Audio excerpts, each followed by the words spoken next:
Erim Azamat meni muzlagan deb atardi. U bilmasdiki, bu muzni faqat boshqa bir olif uning o'z ukasi Jasurning qaynoq nafasi erita olishini. Mening ismim Kamola.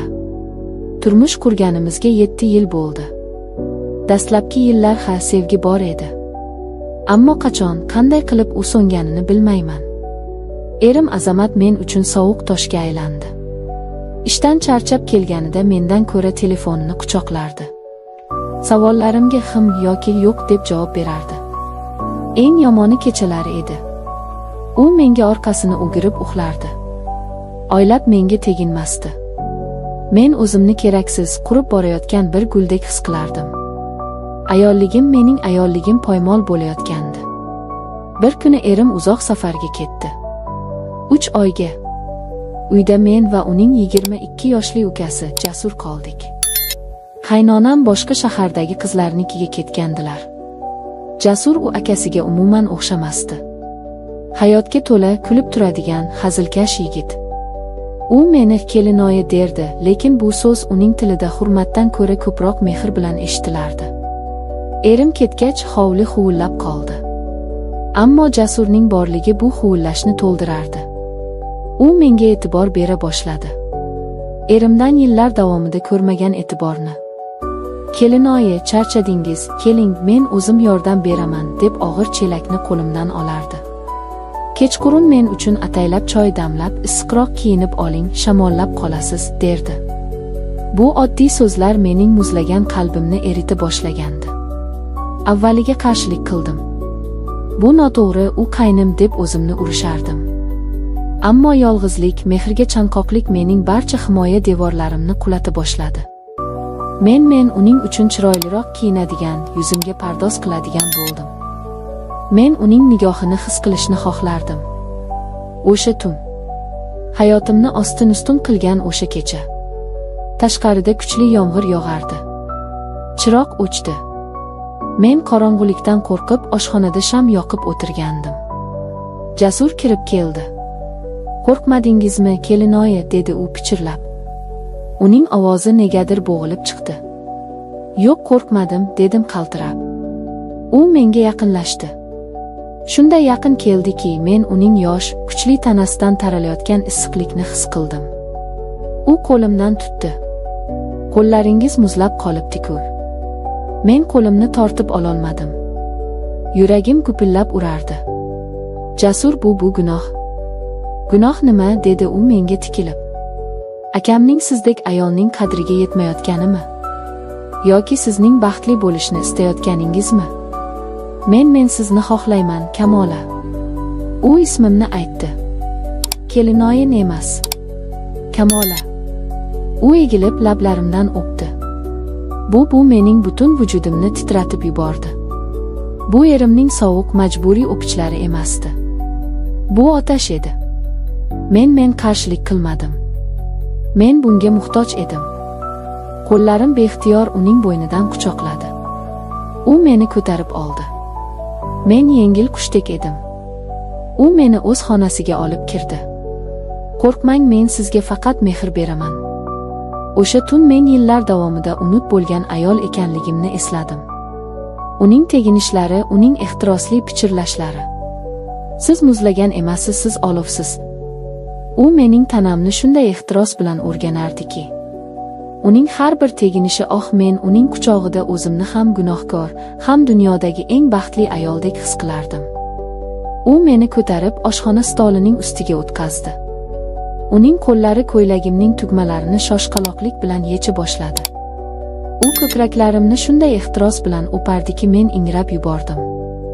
Yillar davomida birinchi marta. Uning tili. U mening ayolligimni shunday mahorat bilan erkaladiki, men hushimdan ketayozdim. "Jonim, buncha shirin bo'lmasang." Nihoyat u ichimga asbobini kirgizdi. Men ko'zlarimni qattiq yumdim. Bu og'riq va lazzatning portlashi edi. U to'xtamadi. Uning har bir zarbasi bu qasos edi, erimdan qasos. Uning kuchi, uning yoshlik ehtirosi meni aqldan ozdirardi. Men bu lazzatga chiday olmayotgandek edim. U meni shunday ehtiros bilan siqdiki, men yana va yana lazzat cho'qqisiga chiqdim. U esa to'xtamasdi. U yotib oldi. Endi sen boshqar, malikam, dedi. Men uning ustiga chiqdim.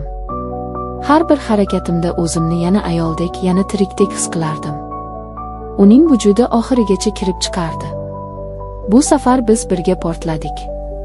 Men uning ustiga yiqildim, u esa asbobini ichimdan chiqarmasdan meni mahkam quchoqlab uxlab qoldi. Biz bir hafta davomida yashirin jannatda yashadik. Har kecha, har bir imkoniyatda biz bir-birimizga to'ymasdik. Men unga oshiq bo'lgandim. Akangiz kelsin, hammasini aytaman. Ajrashaman. Biz birga bo'lishimiz kerak, dedim men. Jasur ham bunga rozi edi. O'sha kuni biz yana o'z xonamizda ehtirosning quchog'ida edik. Shu payt eshik ochildi. Bu erim Azamat edi. U safardan vaqtli qaytgandi. Biz qotib qoldik. Men baqirib yubordim, choyshapga o'raldim. Jasur o'rnidan turdi. Azamatning ko'zlarida na g'azab, na hayrat bor edi. Faqat sovuq bir istehzo. Voy buo! Qoyil! Men seni muzlagan deb yuribman. Sen bo'lsang ukamning tagida yonib yotibsanmi? Aka, bu siz o'ylagandek emas. Men o'chir. Sendek ukam yo'q. Chiq bu yerdan. Jasur menga qaradi. Ketdik Kamola, dedi. Men qo'rquvdan qaltirardim. Nima qilishni bilmasdim. Azamat menga qaradi. O'sha sovuq nigoh. Nima? Endi nima qilasan? Shu bachchaga ergashib ketasanmi? Yoki mening oyog'imga yiqilib kechirim so'raysanmi? Men unga qaradim. Keyin Jasurga qaradim. Jasur meni sevardi, buni bilardim. Lekin bu sevgi xiyonat ustiga qurilgandi. Erim u esa mendan nafratlanardi. O'sha soniyada men qaror qildim. Men endi o'yinchoq emasman. Ketaman, dedim men. Kim bilan? Bu bilanmi, dedi erim masxara qilib. Yo'q, dedim men Jasurga qarab. Siz ham keting. Ikkalangiz ham. Jasur qotib qoldi. Nima? Axir men sizni. Siz meni qutqarmadingiz. Siz shunchaki akangizning o'rnini egalladingiz. Men o'yinchoq emasman. Men ikkala aka-uka qarshisida kiyimlarimni kiydim. Hech narsamni olmadim. Faqat pasportimni. Endi nima qilasan? Ko'chada qolasan-ku, dedi Azamat. Men eshik oldida to'xtadim. Unga o'girildim va yillar davomida birinchi marta chin dildan jilmaydim. Rahmat senga, Azamat.